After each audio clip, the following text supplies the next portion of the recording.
सप्ताश्वरथमारूढं प्रचण्डं कश्यपात्मजं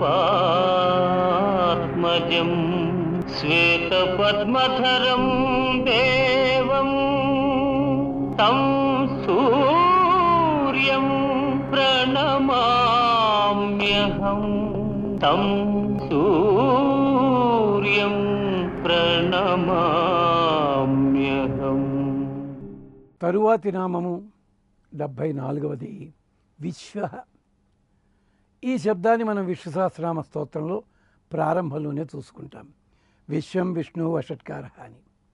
విశ్వ శబ్దానికి అర్థం ఏం చెప్పుకుంటాం అన్నమాట. ఇక్కడ ఈ సకల ప్రపంచానికి కూడా కారణమైనవాడు, కార్యకారణముల అభేదమే పరమాత్మ.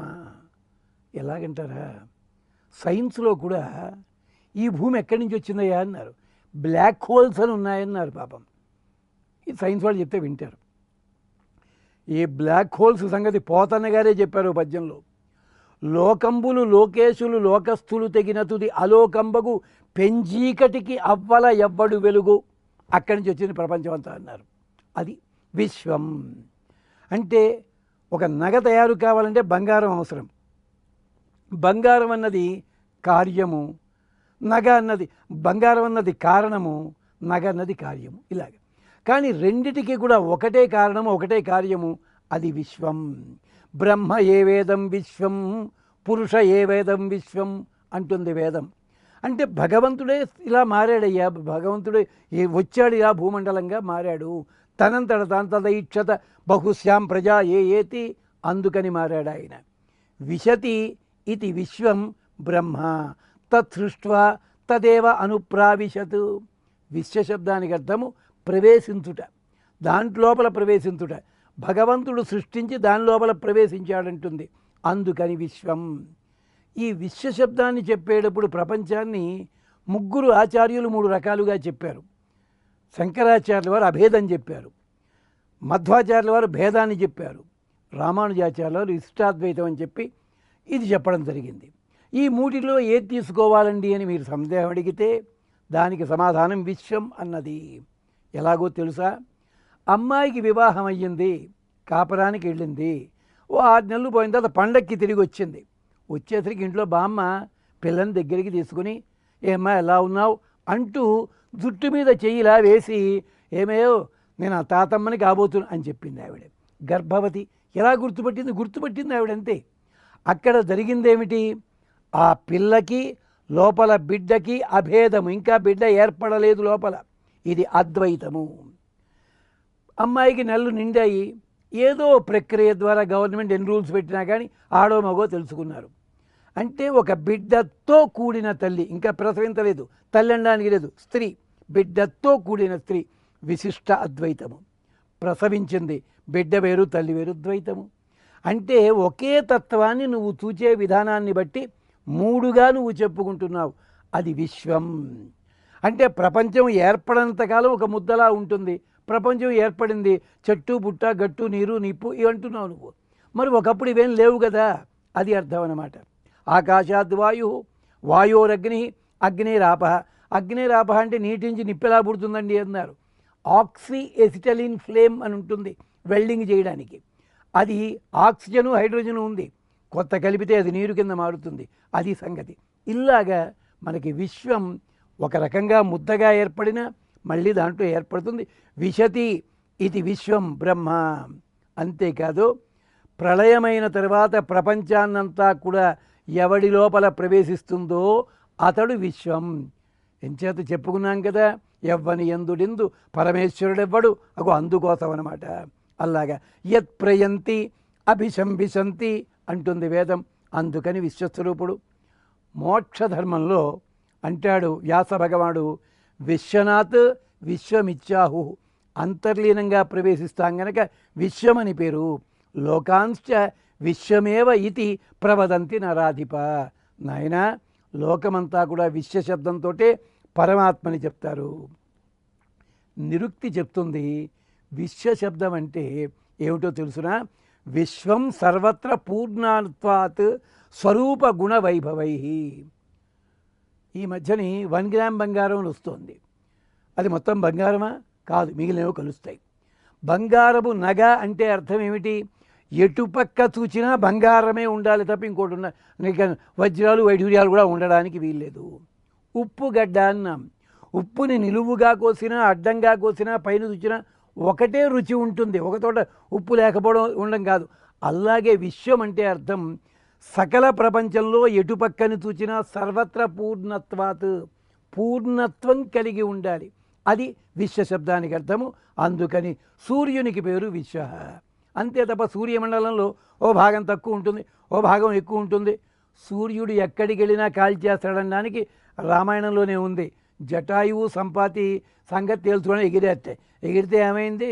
వాడికి రెక్కలు కాలి ఎక్కడో కింద పడ్డాడు. ఇదే మళ్ళీ ఇంకో తోటి ఉంది. ఓసారి పాపం ఈ దితి ఉంది కదా మహాతల్లి, కద్రువ వింతా ఉన్నారు. కద్రు వందిట మా పిల్లల్ని ఆడించు అందిట పాపం గరుత్మంతుడిని.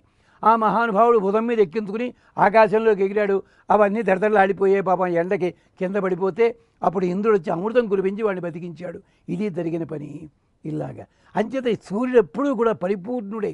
విశ్వం అంటే విశ్వ అంటే విశ్వ నిర్వాహక, విశ్వ శరీరక, సకల ప్రపంచాన్ని కూడా నడిపించేవాడు, నిలిపేవాడు ఆయన. అంటే దృష్టి కలిగిస్తాడనమాట. కాబట్టి ఆయన విశ్వ శబ్దంతో ఓం విశ్వాయ నమః. ఇక మహాతేజ, ఇది కూడా ఎన్ని రకాలుగా చెప్పుకున్నా కొత్తగా ఉంటుంది. మహాతేజ, ఓం మహాతేజసే నమః. గొప్పదైన తేజస్సు కలిగినవాడ. మహస్తేజ స్వరూపం యస్యా సహ. కొందరు ఉంటుంది ఏదో అలంకారం చేసుకుంటే తేజస్సు, లేదా మామూలు భాషలో చెప్తే మేకప్ కొడితే తేజస్సు. ఉన్నారు మనకి చాలామంది నటీనటులు అలాంటి వాళ్ళు. వాళ్ళకి స్వాభావికంగా వేరే రంగు ఉంటుంది, తెర మీద చూస్తే కొత్తగా. ఇదా తేజస్సు అంటే? తేజస్సు అది కాదు. తేజస్సు అంటే నిన్ను చూడగానే లేచి దండం పెట్టేలాంటి స్థితి ఉండాలి. రామచంద్ర స్వామి ఉన్నాడండి, అడవుల పాలైపోయాడు, సీతమ్మని పోగొట్టుకున్నాడు, సీతమ్మని వెతుక్కుంటూ బయలుదేరాడు. లక్ష్మణస్వామి రాముడు వచ్చారు కిష్కింద. హనుమంతుడు పరీక్ష చేయడానికని వచ్చాడు, వేరే వేషం కట్టుకొచ్చాడు. వచ్చినవాడు రాముణ్ణి చూడగానే చేతులు ఎత్తి దండం పెట్టాట. ఇదేమిటి? దండం పెట్టించుకోలేదు, సన్యాసి కదా, దండం పెడితే ఎలాగా? ఎందుకని? రాముణ్ణి చూడగానే రామలక్ష్మణులని వాళ్ళ తేజస్సు ఏమిటో తెలిసిపోయింది. ఎలాగా? రూపమేవ అస్య మహిమానం యాచక్షే. రూపం చూడగానే తెలుస్తుంది. వైద్య శాస్త్రంలో కూడా ప్రాచీన కాలంలో ఎంత దూరం వెళ్ళక్కల్లా 50 ఏళ్ల కిందట పెద్ద పెద్ద డాక్టర్లు వాళ్ళు ఉండేవారు. పేషెంటు ఆ రోగి నడచి వస్తుంటే నడచి వచ్చే విధానాన్ని బట్టి, కళ్ళని బట్టి వాడికి ఏ రోగముందో వాడు చెప్పక మునుపే చెప్పేవారు. అలాంటి శాస్త్రవేత్తలు ఉండేవారు ఒకప్పుడు. అదనమాట రూపమేవ అస్య మహిమానం యాచక్షే.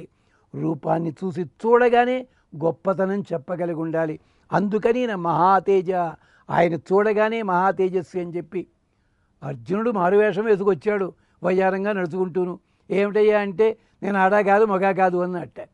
విరాట్ రాజు గారు లేచి నిలబడి, నీ రూపం చాలా విచిత్రంగా ఉంది, నువ్వు అసలు మహావీరుడుగా అనిపిస్తున్నావు, నీ చేతుల ఊపడం ఇది చూస్తుంటే ధనుస్సు పట్టుకు బాణాలు వేసేవాడిలే కనిపిస్తున్నావు నువ్వు అన్నాడు. రూపం తెలిసిపోతుంది. అలాగే భీముణ్ణి చూస్తే నువ్వు వంటలవాడిగా అనిపించటం లేదు నాకన్నాడు. ధర్మరాజును చూస్తే సింహాసనం మీద కూర్చోడానికి తగినవాడికి నువ్వన్నాడు. ద్రౌపదిని చూస్తే సుదేష్నంది, నిన్ను చూస్తే చెట్లు కూడా ఊగడం మానేశాయి, తదేకంగా చూస్తున్నాయి, మా ఆయన చూస్తే నా కొంప కొల్లేరైపోతుందండి. పాపం తేజస్సు అలాంటిదనమాట. మహాతేజ తేతం సోమమివ ఉద్యంతం. రాముడు నడిచి వస్తుంటే సీతాలక్ష్మణులతోటి మహర్షులంతా చూచి మంగళాని ప్రయింజానా ఏమన్నారు? తేతం సోమమివ ఉద్యంతం. రాయబారంలో ఉండగా ప్రసన్న ఆదిత్యమివ వర్చసం, ప్రసన్నుడైన సూర్యులా కూర్చున్నాడు. భాసయన్ సర్వసభాన్ అన్నాడు. సభ లోపల అంత కాంతితోడు కూర్చున్నాడు. మహాతేజ. ఇది మహాతేజ. ఓం మహాతేజసే నమః.